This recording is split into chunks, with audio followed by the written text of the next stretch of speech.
Hello, dear friends. Today I want to tell you about a very special night, the most beautiful night of the whole year. It's called Laylatul Qadr, which means the night of decree. Allah tells us about it in the Qur'an, saying, "Indeed, we sent the Qur'an down during the night of decree." Isn't that amazing? This one night is so precious and so full of blessings.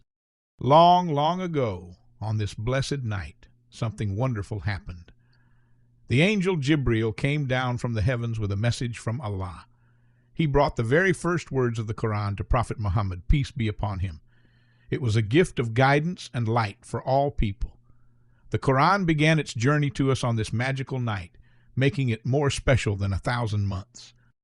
Why is this night so important? Because on Laylatul Qadr, the angels fill the sky, bringing peace and mercy everywhere.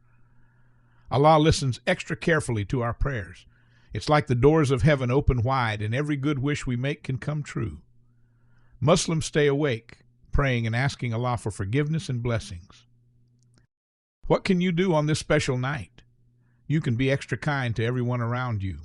Help your parents, share with your siblings, and say your prayers with all your heart. Even a small good deed on this night is worth so much. Remember, Allah loves when children are kind and thoughtful. So remember, dear ones, Laylatul Qadr is a gift for all of us. Look for it in the last 10 nights of Ramadan, especially on the odd nights. Keep your heart full of love and kindness. This beautiful teaching comes from Surah Al-Qadr, verse 1. May Allah bless you always.